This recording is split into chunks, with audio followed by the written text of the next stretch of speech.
আমি যদি আল্লাহকে জিজ্ঞাসা করি আল্লাহ গর্ত দিয়া দিলেন কই থাকেন আপনি, তো আল্লাহ আমাকে জবাব দেয় আনা মা কুমাইনা মা কুন্তুম, আমি তো তোকে লোকে লোকেই থাকি, ঘর দিয়া কি করবো, ঘর দিয়া দিছি তো বলে। ওই ঘর খালি 90% মুসলমান নামাজ পড়ে না। কোরআন দিয়া নিজে কথা বলতে চাইলেন, নামাজ দিয়ে আপনা আমাকে কালিমুল্লাহ বানাইতে চাইলেন।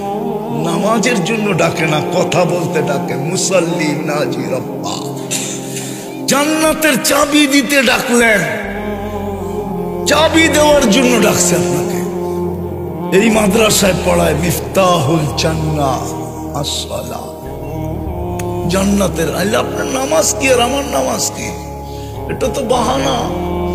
ফজরের সময় ডাকে, রাত্রটা পার হয়ে গেল, তোর আর আমার কথা হইল না, উঠ না ঘুমের থেকে, চল না দুইজনে একটু কথা বলি না। দুপুরে ডাকে, সেই সকালে কথা হইলো, এখন তো দুপুর হয়ে গেল, আয় না দুইজনে একটু কথা বলি না। আসরে কয়, সেই দুপুরে কথা হইলো, এখন তো বিকাল হয়ে গেল, চল না দুইজনে একটু কথা বলি না। মাগরিবে ডাকে, এই কথা বইলা, সেই বিকালে কথা হইলো, এখন তো সন্ধ্যা হইলো, চল দুইজনে একটু কথা বলি না।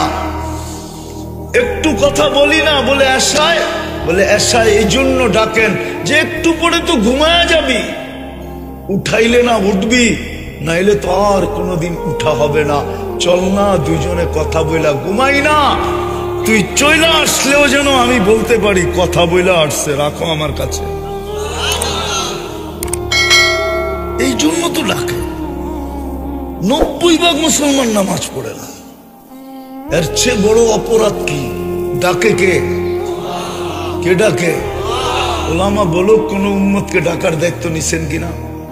১৬ লক্ষর ভিতরে খলিলও তো ছিল, কালিমও তো ছিল, সফিও তো ছিল, রুহুল্লাহ তো ছিল, জবিহুল্লাহ তো ছিল, এরকম ৩১২ জন রসুল তো ছিল, ৩০০ কিতাবদারি রসুল তো ছিল, ৪ জন প্রথম সারির উলুল আজমি মিনার রসুল তো ছিল। কারো উম্মতকেই তো ডাকার দায়িত্ব নিলেন না, আপনাকে আমাকে কেন ডাকার দায়িত্ব নিলেন? হায় হায় হায় হায় হায়, আমি বললে তো ওলামা মানবে না, কি লেখা শুরু করে আল্লাহ জানে। হায় হায়, চলেন হাদিস দিয়া বুঝাই। আল্লাহ বলে ইন্নী লাকা মুহিব্বা, উম্মতে মুহাম্মদী তোর ভালোবাসায় আমি পড়া গেছি, কর্মু তো কর্মু কি। ইন্নী লাকা মুহিব্বা ফাবিহুব্বি কুল্লি মুহিব্বা, আমার ভালোবাসার কসম তুইও আমাকে একটু ভালোবাসা দেখা। আল্লাহ নাইলে এই হাদিসে কুদসি বলতেন না, ইন্নী লাকা মুহিব্বা, আমি তোর ভালোবাসায় পড়া গেছি। আল্লাহর জন্য যদিও এই শব্দ শোভনীয় না, কিন্তু আমি বুঝানোর জন্য বলতেছি। আল্লাহ যেন বুঝাইতে চাইতেছে, তোর ভালোবাসায় আমি পড়া গেছি, আমার ভালোবাসার কসম তুই আমার একটু ভালোবাসা দেখা। উম্মত যদি ডাক দেওয়ার লগ লগ দৌড়ে চলে আসতো, তাহলে আজকে উম্মতের এই দুরবস্থা হতো। ইহুদির হাতে মার খায় উম্মতে মুহাম্মাদি, অথচ ৩২ বার বলে গায়রিল মাগদুবি আলাইহিম ওয়ালাদ-দাল্লিন। খ্রিস্টানের হাতে মার খায় এই উম্মত, মুশরিকের হাতে মার খায় এই উম্মত। বুক ফাইটা যাইতেছে, দেখাইতে পারতেছি না যে উম্মত এদের হাতে মার খায় কি করে। ডেলি ৩২ বার তো সূরা ফাতিহা আপনি পড়েন, ২০ রাতে ৩ রাকাত বেতের, ১৭ রাকাত ফরজ, ১২ রাকাত সুন্নতে মুআক্কাদা সূরা ফাতিহা পড়েন না? বেলি ৩২ বার তো বলেন গায়রিল মাগদুবি আলাইহিম ওয়ালাদ-দাল্লিন। বলতে দেরি, জোরে আমিন বইলা মসজিদ ফাটাইতে তো দেরি করেন না। তারপরে ওদের হাতে মার খান কি করে? বুঝা গেল মাথার উপরে ওঠে না। উঠবে তো উঠবে কি করে? क्या वफा तूने मोहम्मद से तो हम तेरे हैं। এটারে উল্টায়া দেন, উল্টায়া আমার বন্ধুর দাসত্ব, আমার বন্ধুর গোলাম যদি না হইলে, আমার বন্ধুর আদর্শে আদর্শবান যদি না হইলে, তো এক হাদিসে শব্দ আছে, আল্লাহ বলে মুতু বি আইয়ি আউদিয়াতিন আনতা মুতু ফালা উবালি বিকুমুল্লাহু বালা। যেইখানে মনে চায় ওইখানে যায় মরো, আমি আল্লাহ তোমাদের দিকে তাকায়া দেখবো না না না না না। আজকে মনে হয় তাকায় দেখতেছেন না, নাইলে হুজুররা দোয়া করে কোথায় যায়? করেন না দোয়া? ডেলি মাদ্রাসায় দোয়া হয় না ফিলিস্তিনের জন্য? কোথায় যায় দোয়া?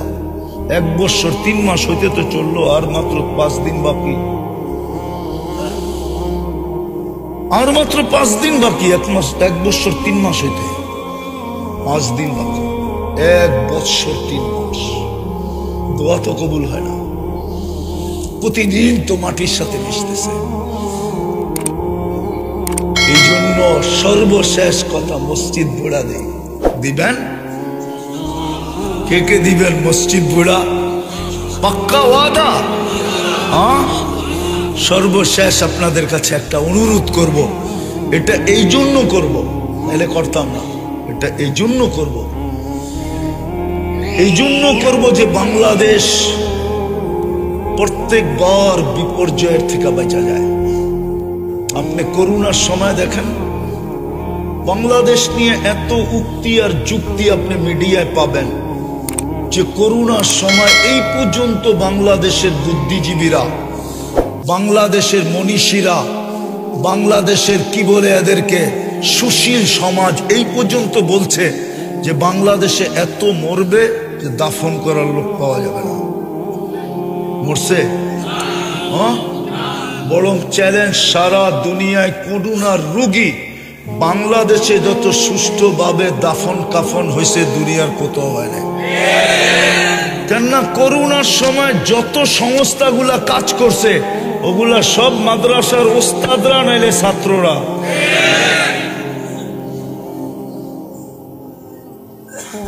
বিপর্যয়ের থেকে বাংলাদেশ বেঁচে ছিল। 7.8 ভূমিকম্প বাংলাদেশে আসছিল 2013 31st নাইটের পরের দিন।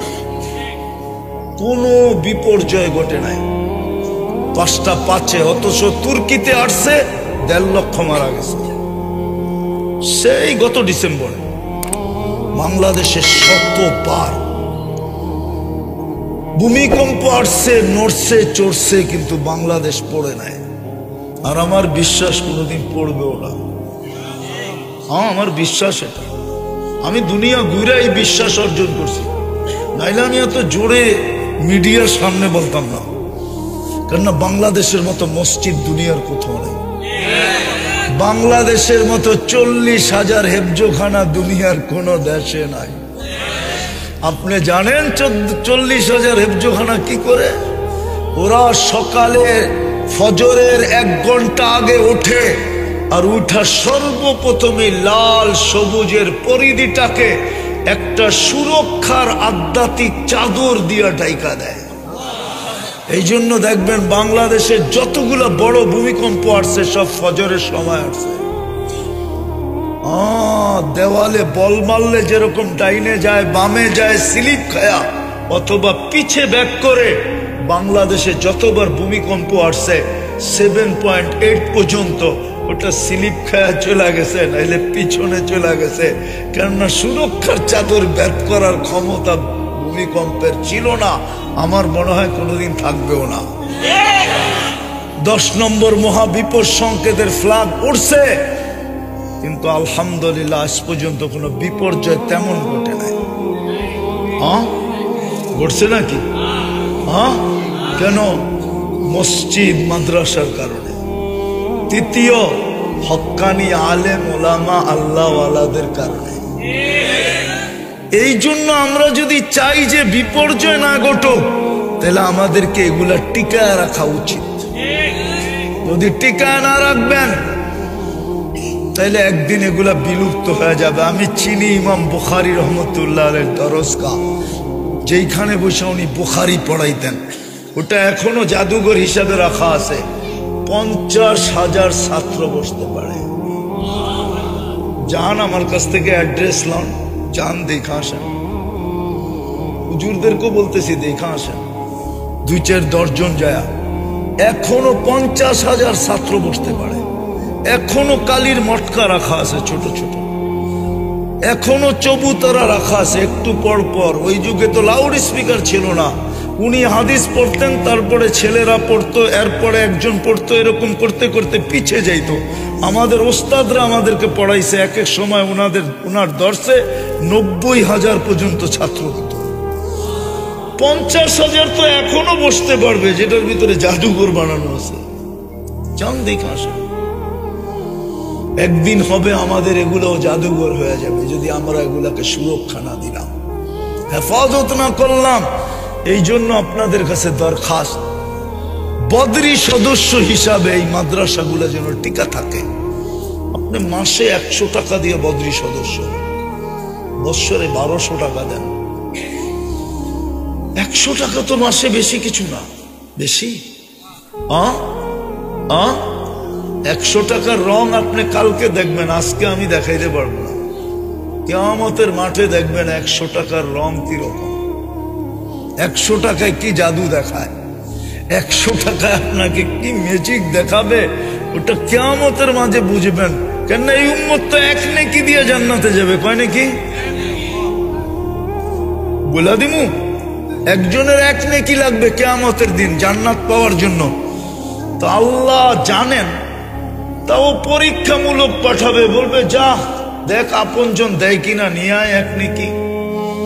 তো সবার কাছে যাবে, আপনজনের কাছ থেকে নৈরাশ হয়ে যখন ফিরতে থাকবে, তো অপরিচিত একজন দূরের থেকে ডাকবে, ওই এদিকায়। তো ক্লান্ত শরীর নিয়ে যাবে, যাওয়ার পরে বলবে তোর চেহারার এই দুরবস্থা কেন? আপনজন রে বললাম, কোনো কাজে দিল না, তোমারে তো চিনি না। বলছে আরে বললাম তো, বাধ্য করবে তো, বলবে ভাই একটা নেকি হইলেই জান্নাত, এক নেকির জন্য এই দুরবস্থা। যাবে আদ দিব আর করবো, ধর এটা লয়ে যা বাগেন থেকে। ও তো পাস, ঠিক না কি? ও এখন খুশিতে ছুটতে ছুটতে আসবে, আইসাই আল্লাহ রে কব ফাইলটা কই বের করেন। না দেখেন না, পাশের আগে এক অবস্থা, পাশ করলে আরেক অবস্থা। এটা তো বুঝেনি, ঠিক না? পাশের আগে আর পাশ করার লগ লগ, পাশের আগে মনে হয় যে আপনার চেয়ে আপন উনার কেউ নাই, উনার চেয়ে আপন আপনার কাছে আর কেউ নাই। আর পাশ করতে দেরি, পোল্ট্রি নিতে দেরি করে না, ঠিক না? আর পোল্ট্রি মুরগা মনে করেন না, তো পাশ করে ফেলছে, যায় আল্লাহ রে কব ফাইলটা কই। আল্লাহ কই আরে এত তাড়াহুড়া কি, আপনি না বললেন নেকি আনতে, লয়া না আইলাম, ফাইলটা বের করেন। আল্লাহ হাসবে আর বলবে নেকি কে দিল তোরে? কিয়ামতের মাঠে কি আপনি একলাই আর কেউ নাই? বাবলো আলাইছে দেখ। তা আল্লাহ ফাইল বের করে কব যে নেকি দিছে ওরে লয়া। তো যা কইব চল ভাই আল্লাহ ডাকে, তো ও কইব নেকি দিছিনি, দিতে নেকি যতক্ষণ দেই না, ভালোই তো ছিলাম, দূরে দাঁড়ায় ছিলাম, নেকিও দিলাম, বিপদে পড়লাম, এখন তো সামনে যায় দাঁড়াই তুই। আসবে সামনে, আল্লাহ জিজ্ঞেস করবে কিরে নেকি দিলি কেন? তো ও একটু ভাবলইব, আমার কাছে তো আসেই একটা, কি কামে লাগবো আমার? কিয়ামতের মাঠে নষ্ট করে কি লাভ? ভাবলাম ওর কাজে লাগতেছে, লাগাই দিলাম। আল্লাহ হাসবে আর বলবে আমার চেয়ে বড় দাতা হইতে চাস, ঠিক না? তো যে পাস করছে ওরে আল্লাহ বলবে খুশ বিয়া দিয়া আখিকা, তোর বাইর হাতে ধর, অদখুলাল জান্নাত, দুটা জান্নাতে যা, আমার চেয়ে বড় দাতা হইতে দিব না। যদি একটা নেকি দিয়া জান্নাতে যায়, তো আপনি 100 টাকার রং তো দেখবেন কিয়ামতের মাঠে, কালার তো দেখবেন কিয়ামতের মাঠে, জাদু তো দেখবেন কিয়ামতের মাঠে, ম্যাজিক তো দেখবেন কিয়ামতের মাঠে। বলেন কে কে বদরি সদস্য হইবেন মাসে 100 টাকা দিয়া? হাত উঠান, আমরা নাম লিখবো না, শুধু হাত দেখবো। পাক্কা?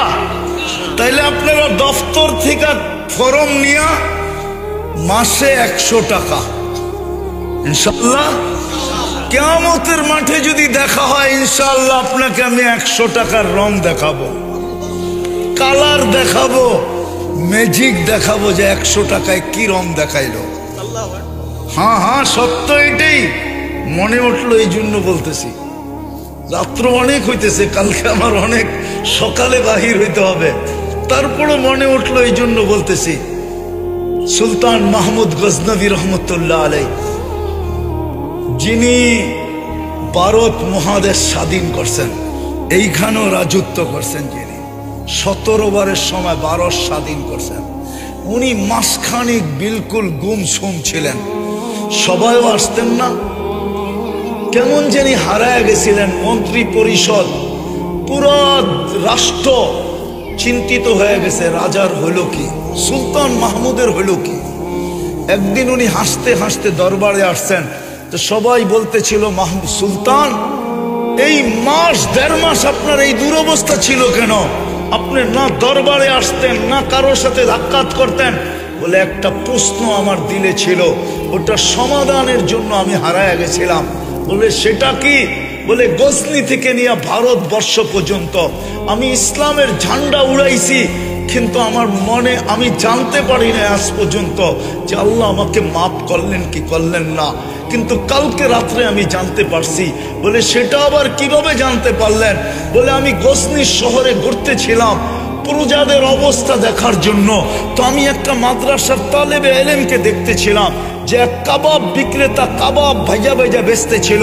ওই ছেলেটা ওই কাবাবওয়ালার চুলার আলোতে কিতাব পড়ে যখন কাঁচা কাবাব ঢালে, তখন তেল যখন ছিটা যায় তো ও দূরে সরে যায়।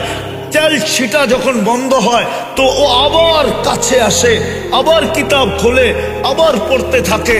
আমি ডাইকা জিজ্ঞাসা করছি যে ছেলে তুই এরকম করিস কেন?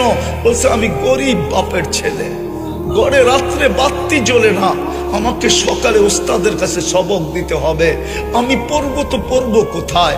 আমি এই জন্য এই জায়গা বাইছা নিছি যে আমি কাবাবওয়ালার চুলার আলো দিয়া পড়বো। তো বলছে বেটা বেটা আমি শাহী মশাল তোকে দিয়া দিলাম, তেল ভরা, যখনই শেষ হবে, খাদেমকে বলছে যখনই শেষ হবে তুই তেল ভরা দিবি। আমি রাত্রে শুছি, আল্লাহর রসুল স্বপ্নে আসছে, আয়েশা বলছে সুলতান আমার তালেবে ইলমের তুই ইজ্জত করলি, আল্লাহ তোরে মাফ করে দিছে। সুলতানের নিজের হাতে লেখা আছে, আমরা আপনাদেরকে এমনি বলতেছি না, করবেন কদর। আল্লাহ আমাদেরকে আমল করার তৌফিক দান করেন। ওমা আলাইনা ইল্লাল বালাগ। আল্লাহুম্মা লাকাল হামদ কামা ইয়ানবাগি লিজালালি ওয়াজহি ওয়া আযীমি সুলতানিক। আল্লাহ বলার পর্ব ছিল শেষ, শোনার পর্ব ছিল শেষ, ভিক্ষার পর্ব চলতেছে। কোন আয়োজনের ভিতরে হাত উঠাইলাম, কোন আঙ্গিনায় হাত উঠাইলাম, কাদেরকে নিয়ে উঠাইলাম, কোন সময় উঠাইলাম। বিশেষ করে যুবকদের হাতের উসিলা করব, ওরা গতকালকে এই সময় কোথায় ছিল, আজকে কোথায় আছে? অন্তরালে যাদের খাওয়া হালাল, পরা হালাল, থাকা হালাল, মা বোনদের হাতের উসিলা দিয়ে আপনার কাছে চাইতেছি। আল্লাহ ওলামায়ে কেরামের হাতের উসিলা দিয়া চাইতেছি, তুলাবায়ে ইসলামের হাতের উসিলা দিয়া চাইতেছি। বেশি কিছু চাবো না মালিক, শুধু এতটুকু তো অবশ্যই চাবো, এই আয়োজন যেন কবুল হয়, আয়োজকরা যেন কবুল হয়, এই মাদ্রাসা যেন কবুল হয়, এর ওস্তাদ ছাত্র যেন কবুল হয়, এর কমিটি যেন কবুল হয়, এর সাহায্যকারী যেন কবুল হয়, এর সহানুভূতিকারী যেন কবুল হয়, আজকে শ্রোতারা যেন কবুল হয়। আল্লাহ বিশেষ করে যুবকরা যেন কবুল হয়।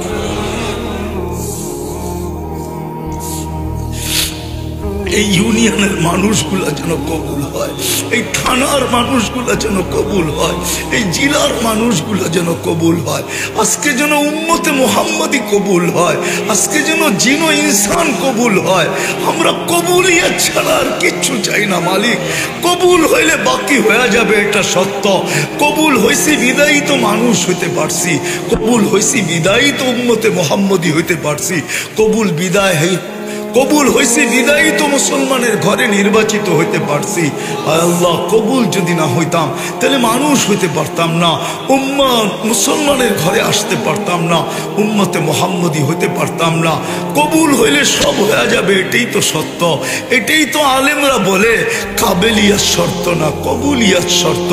কবুল হইলে নাকি সবকিছু আপনিই গুছায়া দেন, সবকিছু নাকি আপনিই সাজায়া দেন, সবকিছু নাকি আপনিই করা দেন, সবকিছু নাকি আপনিই ভরা দেন, সবকিছু নাকি আপনিই আয় আল্লাহ ব্যবস্থা করা দেন।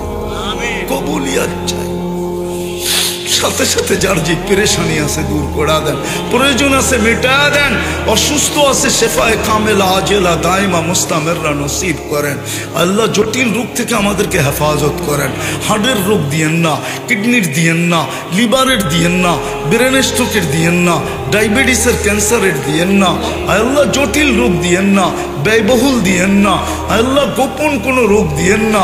যদি কাউকে দিয়া থাকেন তো মালিক কুদরত দিয়া শেফা দিয়া দেন। আল্লাহ কোল খালি তো সন্তান দিয়া দেন। মেয়ে নিয়ে পেরেশান, পাত্রের ব্যবস্থা করা দেন। ছেলে নিয়ে পেরেশান, পাত্রীর ব্যবস্থা করা দেন। রিজিক নিয়ে পেরেশান, হালাল রিজিকের ব্যবস্থা করা দেন। করজে নিয়ে পেরেশান, আদায় করার কোনো না কোনো রাস্তা করা দেন। আল্লাহ মিথ্যা মামলায় জড়ায় গেছে, আল্লাহ খালাসির ব্যবস্থা করা দেন। আল্লাহ সর্বশেষ ফিলিস্তিনকে জয়যুক্ত করা দেন। আমাদের দেশটাকে হেফাজত করেন, আমাদের দেশটাকে হেফাজত করেন, আমাদের দেশটাকে হেফাজত করেন, আমাদের দেশটাকে হেফাজত করেন। আল্লাহ গত রাত্রে অজ্ঞতার কারণে যারা আপনাকে নারাজ করছে, আপনি আমাদেরকে শাস্তি দিয়েন না, আযাব পাঠায়। আমরা তওবা করছি মালিক, আমরা তওবা করছি। আর আপনার হাবিবের আদর্শ ছাড়বো না, আর মসজিদ থেকে দূরে থাকবো না, আর কোরআন থেকে দূরে থাকবো না। কমসে কম চুমা হইলেও দিব। আল্লাহ আপনি আমাদের উপরে নারাজ হয়ে যায় না। 2013 সালে নারাজ হয়ে গেছিলেন। আল্লাহ আপনি ভূমিকম্প পাঠায় দিয়েছিলেন, কিন্তু এটা সিগন্যাল ছিল, বিদায় কোনো বিপর্যয় ঘটে না। জানি না নারাজ হয়ে যান কিনা। আল্লাহ সর্বশেষ এই মাদ্রাসার জরুরতকে খাজানায় গায়েব থেকে পুরা করা দেন। যা চাইলাম তাও দেন, যা চাইতে পারলাম না তাও দেন। ওয়াসাল্লাল্লাহু তাআলা আলা খায়রি খালকিহি মুহাম্মাদিন ওয়া আলিহি ওয়া আসহাবি আজমাইন বিরহমাতিকা ইয়া আরহামার রাহিমিন। দয়া করে কেউ মুসাফা না করে।